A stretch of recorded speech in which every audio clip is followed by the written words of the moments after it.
Et bonjour à tous, aujourd'hui petite vidéo pour vous parler du grand, du magnifique, de l'exceptionnel, de la grande gueule magnifique du cinéma français, Jean-Pierre Mocky.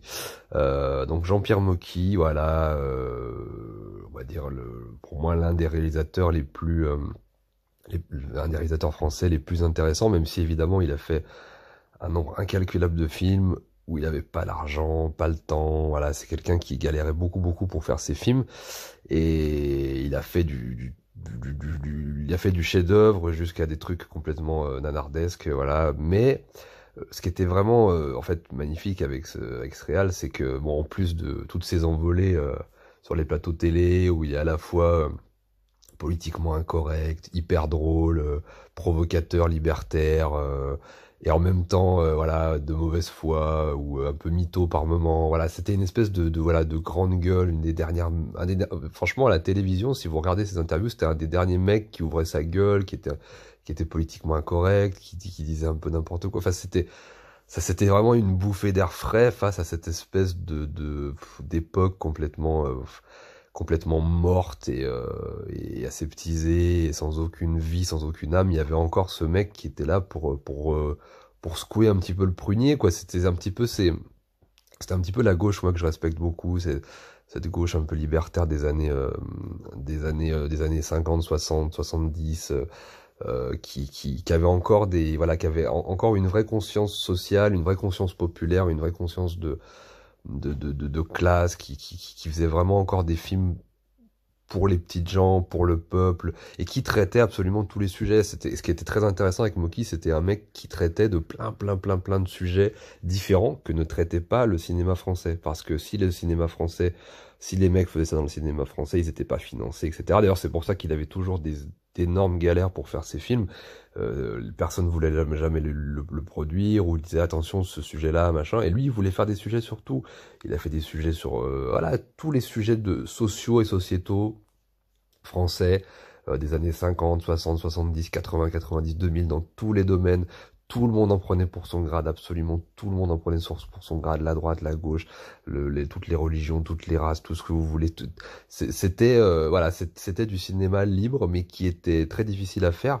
Et du coup, il avait une espèce de réputation de radin comme ça, mais en réalité, c'était pas ça. C'est que il avait, je pense, il avait envie, avant de mourir et avant de partir, de faire un maximum de sujets, de traiter un maximum de sujets et de parler d'un maximum de personnes qui n'avaient pas la parole.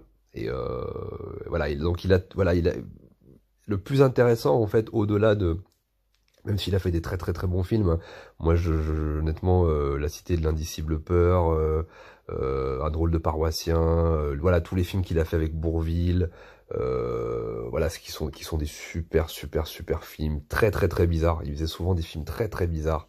La manière de jouer des acteurs était bizarre, la mise en scène, la narration, tout était un peu étrange, tout était un petit peu, voilà, c'était très étrange par moments. Voilà, après il a fait Les Dragueurs, qui est absolument mythique aussi. Voilà, c'était voilà, le début de la période. Il a commencé dans La tête contre les murs en tant qu'acteur, et voilà, un film qu'il avait écrit dans lequel il a joué. Avant ça, il était aussi, voilà, euh, acteur. Il a commencé en tant qu'acteur, et notamment dans le cinéma italien. Il connaissait absolument tout le monde, il connaissait Clint Eastwood, il connaissait tous les acteurs italiens, français, américains. Voilà, c'était une bible, c'était un amoureux de cinéma, c'était quelqu'un qui voulait, qui était quand même assez narcissique, qui était quand même avec une grosse envie de devenir comédien, mais après il s'est vite rendu compte que il y avait déjà trop de concurrence et que c'était vraiment les films qui l'intéressaient, et il a cette espèce enfin il avait cette espèce de,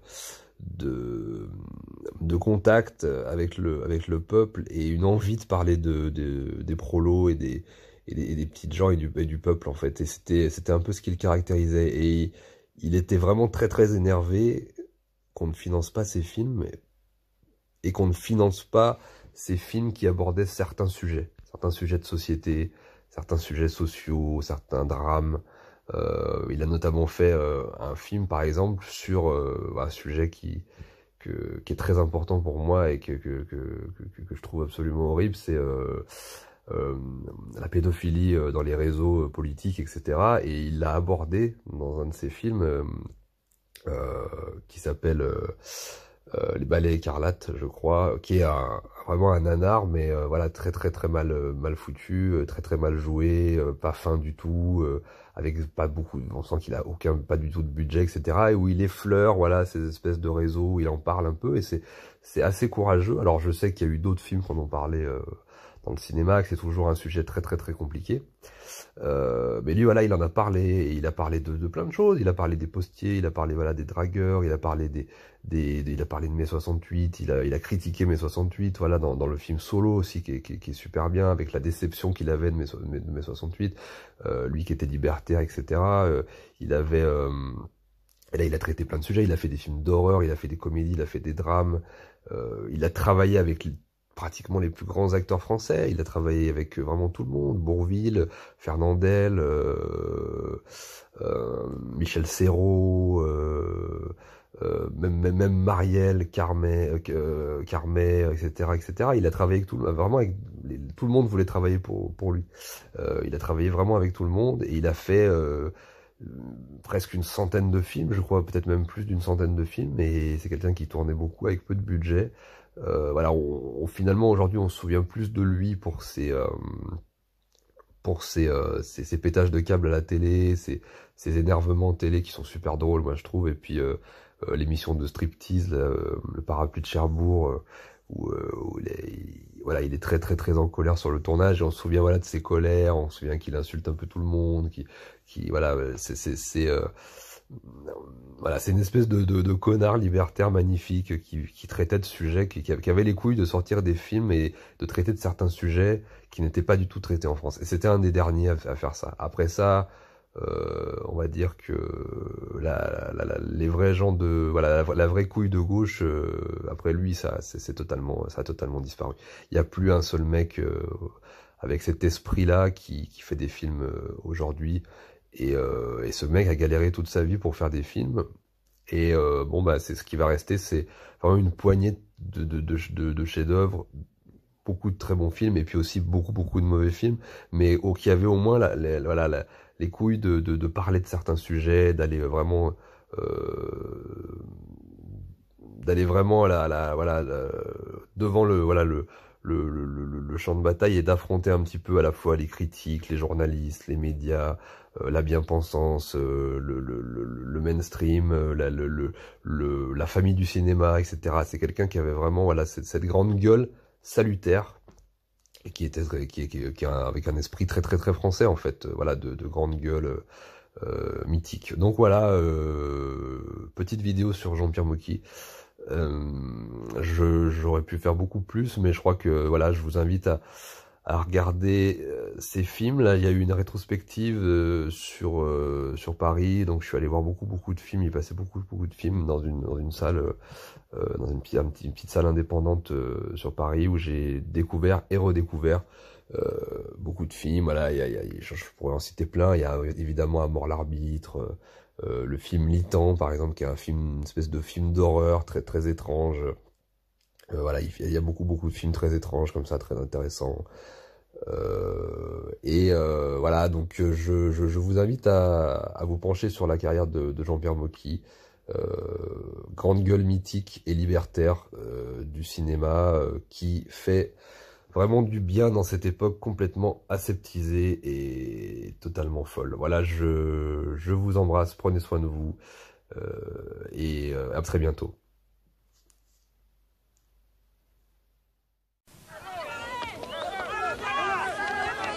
Mais prends-la par les fesses, connard! Pornographe! T'arrête! Ah, tu veux parler du sexe? Au scandale! Ça tend ta bite! Arrêtez-le! Arrêtez-le! Dépravé! Espèce de taré! Taré, va! Taré! Hé, mon père, qu'est-ce qui se passe? C'est Mocky qui fait encore un film! Mocky? Oui! Non, c'est pas vrai. Si! Mais un film sur quoi? Sur le cul, mon fils! Oh, le saligo! Il a osé! Hé! Attendez-moi! Attendez-moi! Attendez-moi! Attendez-moi!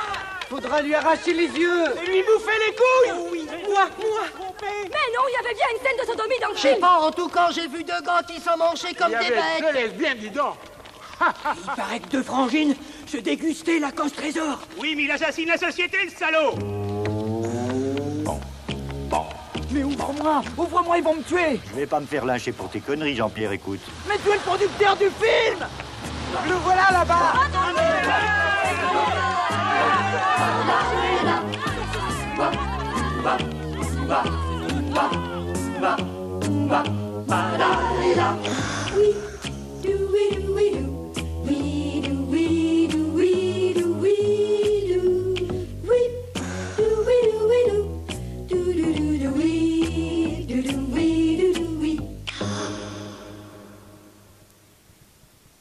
Le caméflet!